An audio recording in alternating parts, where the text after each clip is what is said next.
So hello, hello, hello. How y'all doing today? So today we're gonna do a Narc Sunday video, and I have prepared a very special one today. So I've been doing these for a few months now. So today is gonna be called the fifth victim fail. Um, and why I call it the fifth victim fail is because this story is about a victim fail. I'm the victim, and it was a fail. So let's get started on this. In 1984, now that's a long time ago. 1984 was, um, well, I thought I wrote it down, but I did not write it down. So anyway, in 1984, I was confronted by a serial killer. Yes, Miss Peggy was confronted with a serial killer. Now, I live in Cowtown, and I live right on 287 Highway 287. Highway 287 goes from Gulf of Mexico, Beaumont, Texas, all the way up through Texas, through Amarillo, all the way to Colorado. So it's a long highway. And I just happen to live on it. And in the olden days, interstates used to be two-lane highways. And then, I don't know, in the 80s, they started building interstates, big interstates. So it kind of left the old interstates, the two-lane highways, um, to go around them. All the new interstates goes around all the old interstates. So I live on Interstate 287, which used to be the main highway to go through Texas. So that's where this story starts. So my story is about Christopher Bernard Wilder. He was a serial killer, and he had a spree through the United States murdering people, mostly girls. He didn't kill guys, but he was from Sydney, Australia, and he was called uh, the snapshot killer, and he was also known as the fashion photo killer.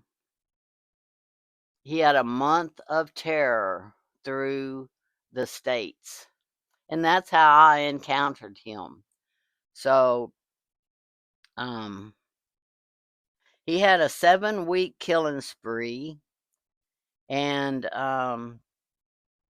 his date of death was April of '84, and that is the when I had the encounter with him was in April of '84, before he got killed by the FBI. So, um, you can see this documentary on YouTube, and you just have to Google it, Christopher Wilder, the serial killer, and you'll find that. It's called the Wilder Case, and it is a documentary. Now,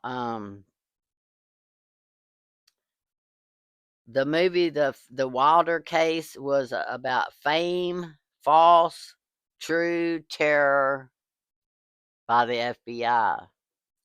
Now, this story started in '84, and so I was coming home from work, And so when I exited on my exit, Mansfield Highway, um, to come home from work,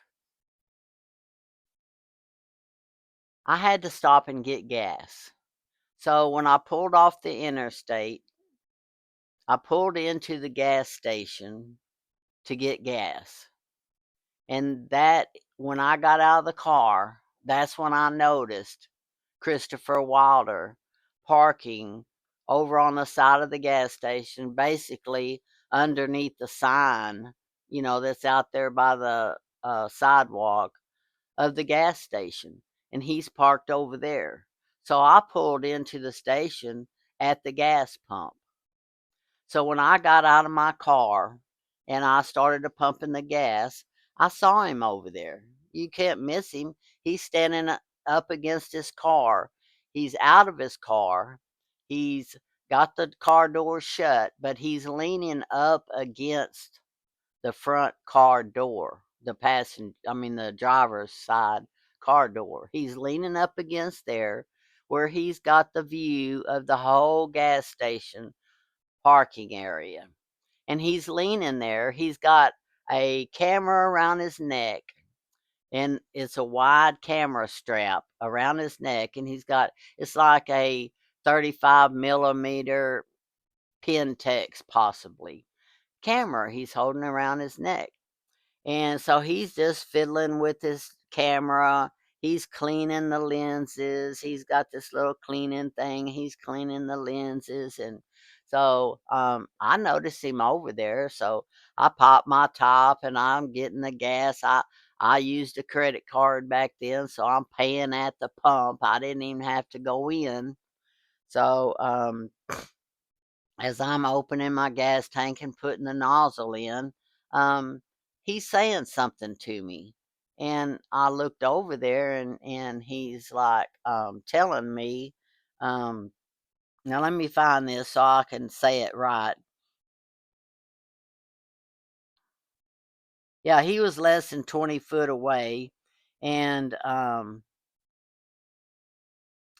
so this is what he says. He's like, um, "How pretty are you? You're so pretty." And I was like, "Well, thank you." And he's like, "So I'm a photographer, and I'd love to take some pictures of you. You could be a movie star, you could be a model, and I can take pictures of you, and I can make you famous." And I'm like,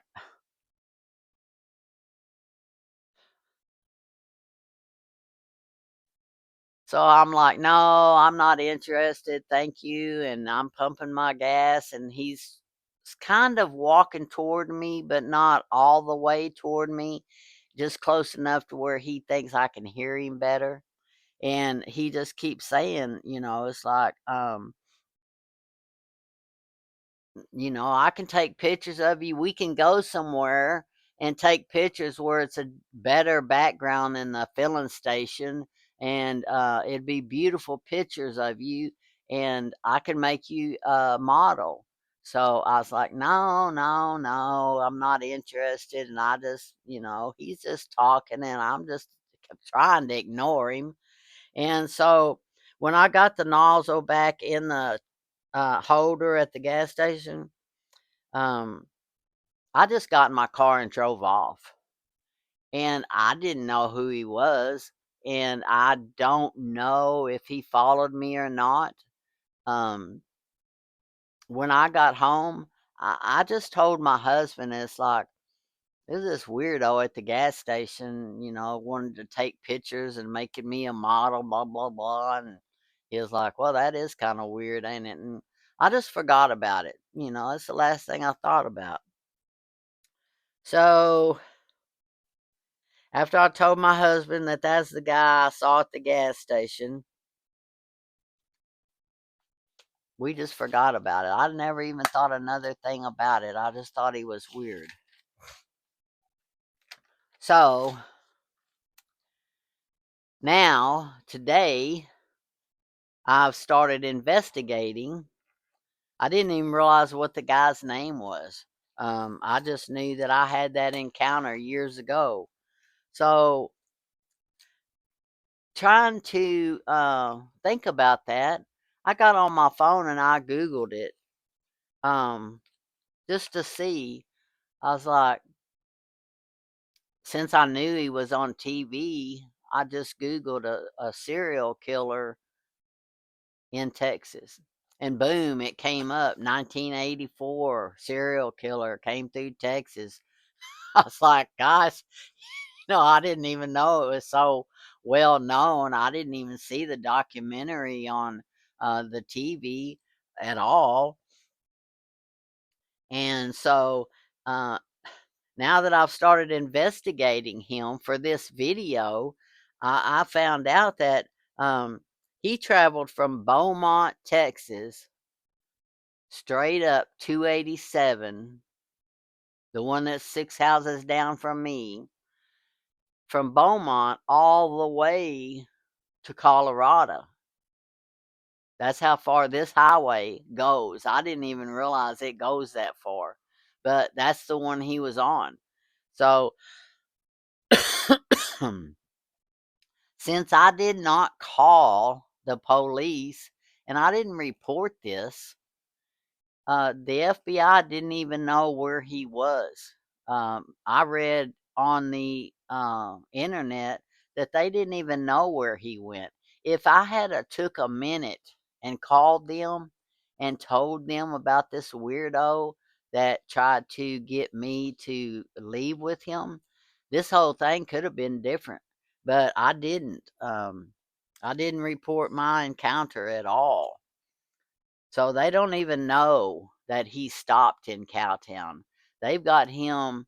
They know that he went from Beaumont all the way to Colorado, and they've just got a line going through Texas to Colorado because they don't know where he went in between Beaumont and when he got to Colorado.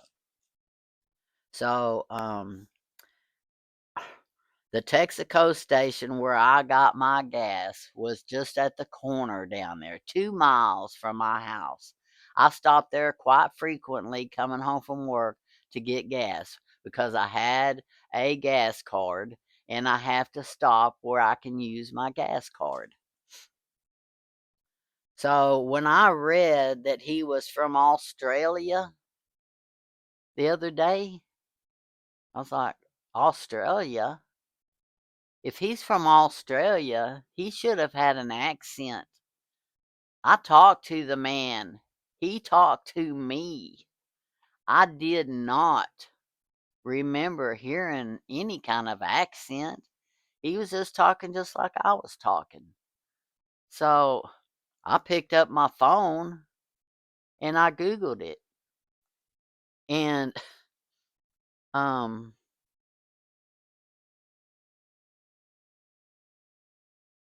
when I Googled it, it said that his father was an American naval officer.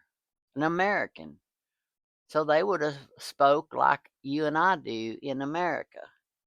And then his mother was Australian, and his mother being Australian, which contributed, his daddy being an American, contributed to his American accent.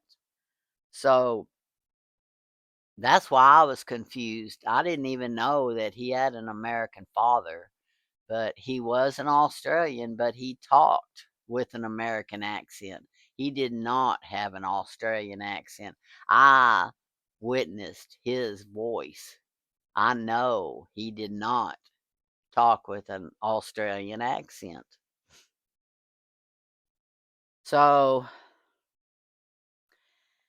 Chris was a suspect of murder in Australia.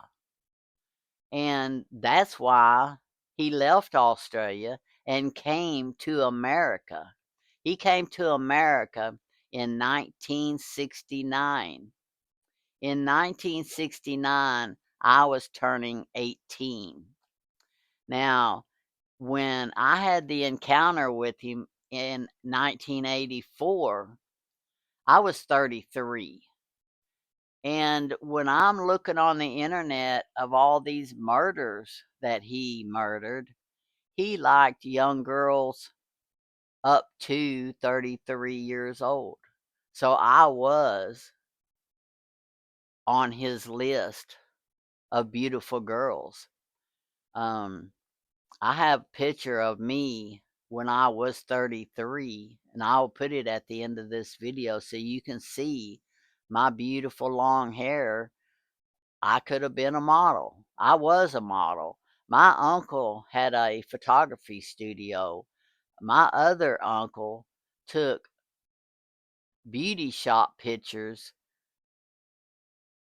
of a wig company. I modeled wigs for my uncle, and he took pictures of me, and the beauty shop that sold the wigs used those pictures to sell their wigs and things. So I had already done that, so it really wasn't that impressive to me to be a model of any kind.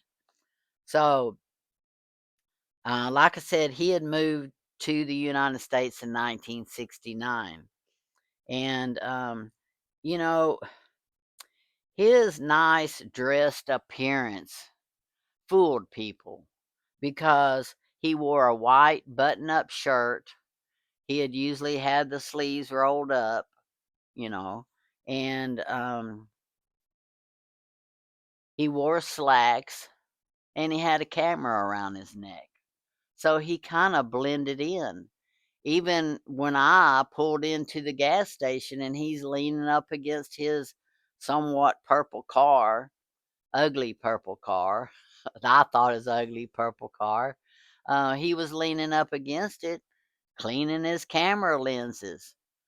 I didn't think nothing of it. I just thought that he could have been a traveler or somebody getting gas, taking a break. And that's kind of what it looked like. So he started his month-long murder spree in Boynton, I hope I'm pronouncing that right, Beach, Florida. North of Boca Raton, Florida, and north of Fort Lauderdale. That's where he started his murder spree, and then he headed west on Highway 10. And when you head west on Highway 10 from Florida, where are you going to end up? Beaumont, Texas. Yeah. So that's where his next murder was, in Beaumont, Texas. And then when he got done in Beaumont, Texas, um, with his fourth girl murder, he headed up 287 to my gas station. So you look on the map. From Florida, Highway 10 goes straight to Beaumont. And from Beaumont, he took 287 all the way to Colorado. That they do know. Where he stopped in between, they don't know. But Miss Peggy does, because that's where I had my encounter of this sick serial killer. Yeah. So he stopped at the gas station by my house, and I pulled in for gas while he was there. And that's where I had my encounter with him. And he wanted to make me his fifth murder victim. He wanted me to be the fifth. And yeah. So, that's where he started talking to me and tried to get me to go off with him to take pictures of my beauty. And I said, "No, nice try, Chris, but I'm going home. I got 3 kids at home. They need dinner. I got a husband at home that's watching them. And I ain't got time for no serial killer. And I ain't got time to take no pictures." So I just blew him off and I headed home 2 miles up the road. So this serial killer, I don't know if he stayed there at that filling station or if he tried to follow me home, because he did that to some of his victims. He he would be in the parking lot, spot the victim, and he would follow them. So I don't know, and if he followed me or not. Because the FBI didn't even know where he was at that present time. So,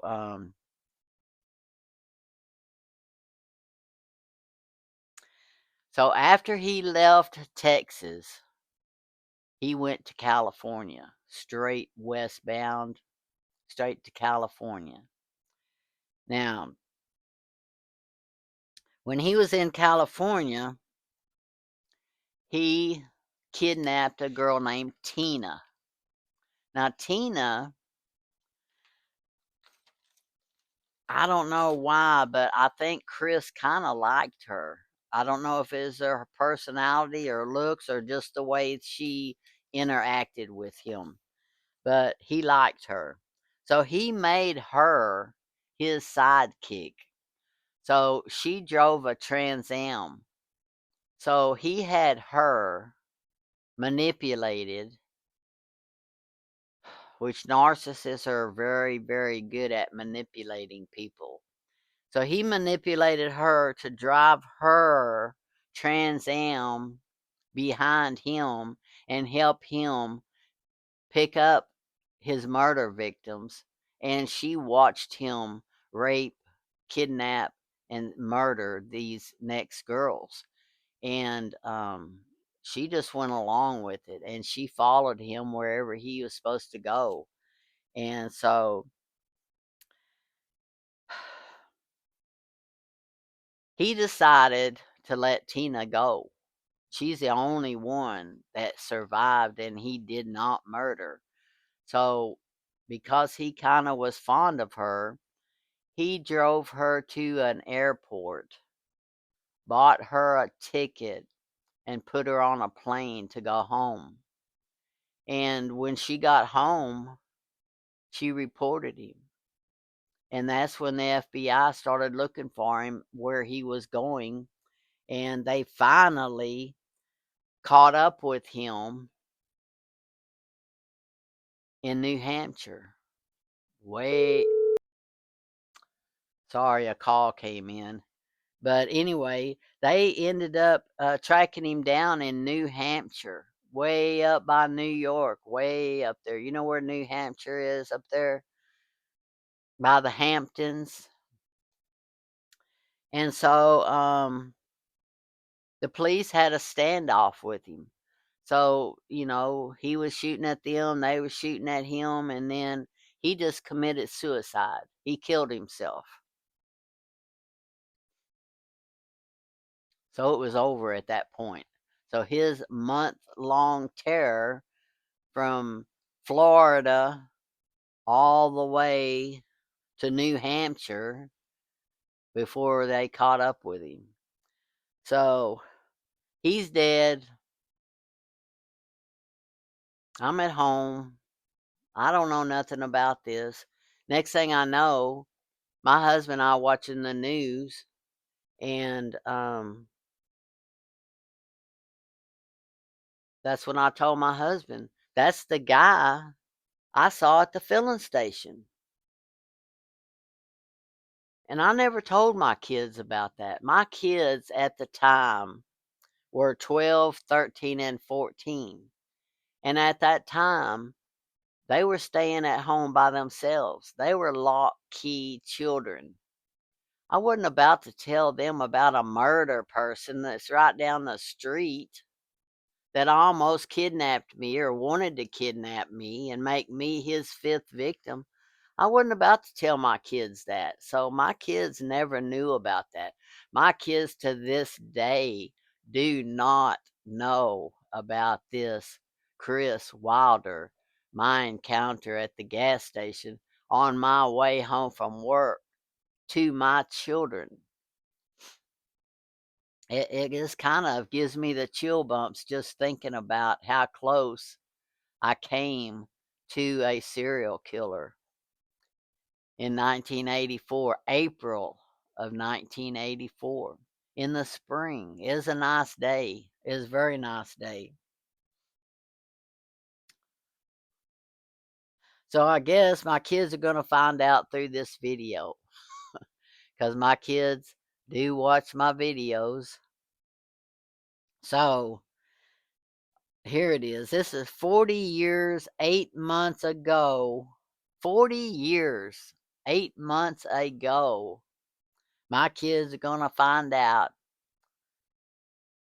my encounter with a serial killer. Christopher Wilder. Christopher Bernard Wilder. Murdered at least 9 women and girls. 7-week cross-country rampage in 1984. He is also suspect of committing several other murders and disappearances before 1984.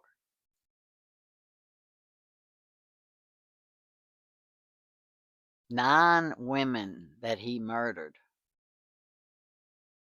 in 7 weeks across country of the USA.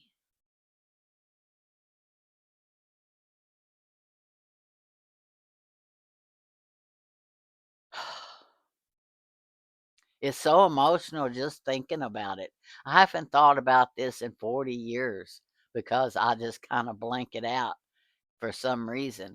But doing these Narc Sunday videos, for some reason, it just popped back into my head. So the only comfort that I get in this encounter I had, the only comfort I get is that he's dead and he can't hurt anybody else. So I think him being dead and not being here is the only reason that I have comfort and I don't think about it. If he was still walking around and nobody knows where he's at, I'd probably be a basket case. Um, I'd probably be looking out my windows more than I do now. That might be subconsciously why when I get up in the middle of the night, I always come in here in the living room and I look out the windows. Sometimes I even go in the backyard and look out the back windows. I don't know why. I just do that. That could be a mechanism in my brain that's keeping me safe because this is always in my subconscious. Whether I'm consciously thinking about it or not, it's in the subconscious. So, yeah. So, y'all just need to teach your children don't talk to strangers. If a stranger tries to come up and talk to you, don't ever leave with them. If they want to try to talk you into going somewhere with them, do not do it. If you got young girls at home, teach them. Don't talk to strangers. Walk off. If they try to get you to go somewhere with them, do not go. Stay safe. Keep yourself safe. So, yeah, this is real. Happened to me. I'm still here because I did not leave with a serial killer. And he wanted to take pictures of me. He wanted me to leave with him to go to a better place for a background. See this background? It's not that pretty of a background. But if I would go with somebody to be in a outside setting with beautiful trees in the background, that's where he wanted to murder them. He's talked them into leaving with him, and they're out there thinking that they're going to have a nice time and they get murdered. So that's all I got. The end. Stay safe and don't talk to strangers.